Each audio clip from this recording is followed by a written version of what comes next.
Hi there. We're here today to chat a little bit about MS Teams and breakout rooms and how you can set these up for teaching in your course. This video is brought to you by the Centre for Innovation in Learning and Teaching at the University of Cape Town. The breakout tool allows you to split a meeting into smaller rooms or mini meetings using the breakout tool, which is circled in bright yellow. In order to use the breakout tool, you have to be the meeting organizer, which means that you have to be the person who set up the meeting. When you click on the breakout tool, you will be prompted to create breakout rooms. You will need to say how many rooms you want. So do you want 2 rooms or 3 or 4 or 5, up to, I believe, 50 rooms. And you will have to nominate how you would like to assign participants to that room. So in this instance, we're going to go with automatically, although you can also assign participants manually to breakout rooms. Once you have assigned your participants either manually or randomly to breakout rooms, you then need to start the rooms. Until you click on the Start Rooms button, or hover over each room name and click Open Room, the breakout rooms process will not start. It's worth noting that you can also rename the rooms, although it is unlikely that you will have time during a live class session to do this easily, unless you have a pre-typed list that you can simply copy and paste into place. Okay, so up in the top bar, you will see that there is a square with a tiny square in it, and that's your breakout room. So what I'm going to do is I'm going to send my lovely Silk colleagues who have joined me into some breakout rooms. So I'm clicking on the breakout rooms icon, and what that does is it pulls up the following choices. How many rooms do I need? And in this case, I'm just going to say that I want 2 rooms. And that tells me that I'll have either 1 or 2 people in a room. I could also go manually, and then I would have to decide how to distribute people. So let's go automatically for now, and then if I create rooms, what will happen is that my colleagues will be sent to the rooms as soon as I press Start. So until you press Start, everybody stays in the main room with you. Folks, you're about to get sent to your rooms.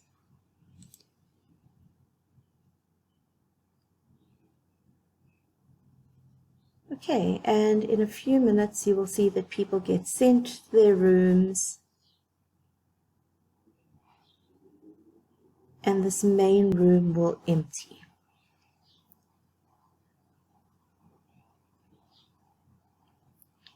Okay, so you are now in host role, and what you can do as a host is you can join any of those rooms. So you can open the room and join the room. So I could click join the room, I could rename the room, or I could close the room. So I'm just going to go and join the room very quickly. Hello!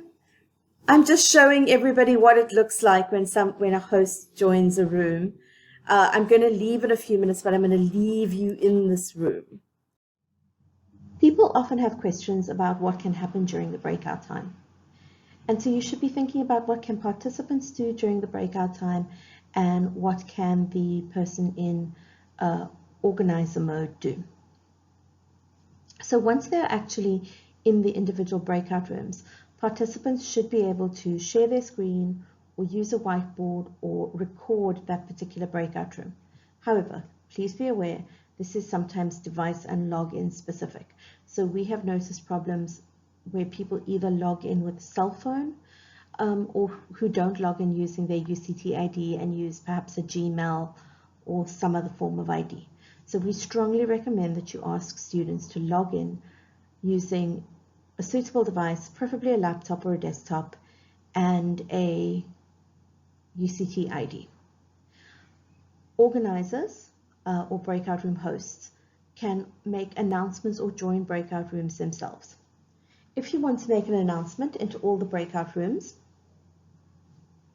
such as to give a time warning or to remind people of a particular aspect of the activity, you simply select the ellipsis icon, the three little dots, next to the breakout room's menu title. You click on that and you click make an announcement. You then type your message, hit enter, and that will appear in all the different breakout rooms. You can also join a breakout room. When you join a breakout room, all you need to do is hover over the open status icon of the particular breakout room in the main room. Then you click join room, and then when you want to leave that breakout room, you simply click the leave button for that breakout room, and that will return you to the main room. There are some concerns or constraints that you need to be aware of if you are using breakout rooms in MS Teams.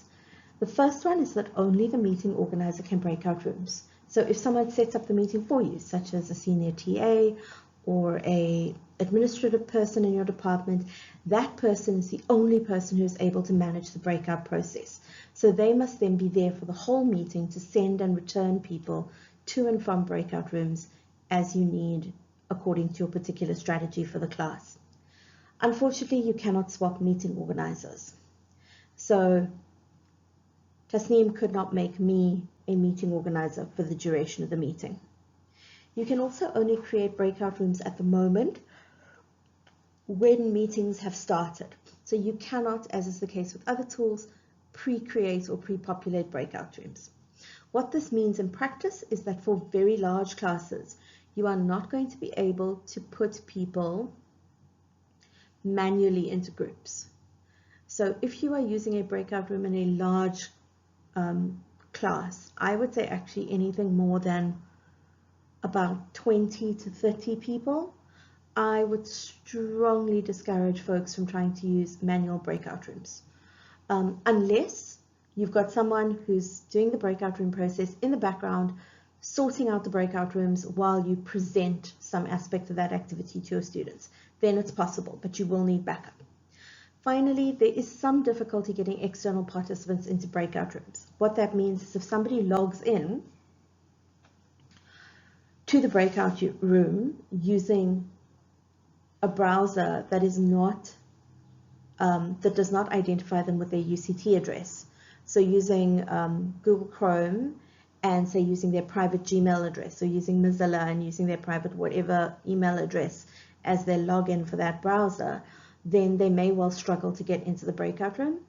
And so students will need to be supported to make sure that they know that they have to be logged on as a UCT student to get into a breakout room and have full access to the breakout room process.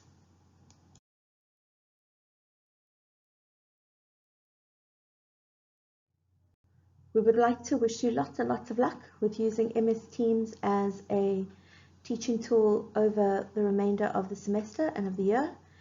And we hope that you find wonderful and creative ways to do this.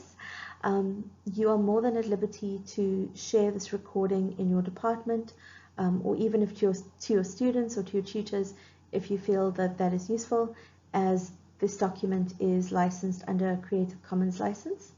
So thank you very much for watching, and we wish you the best of luck.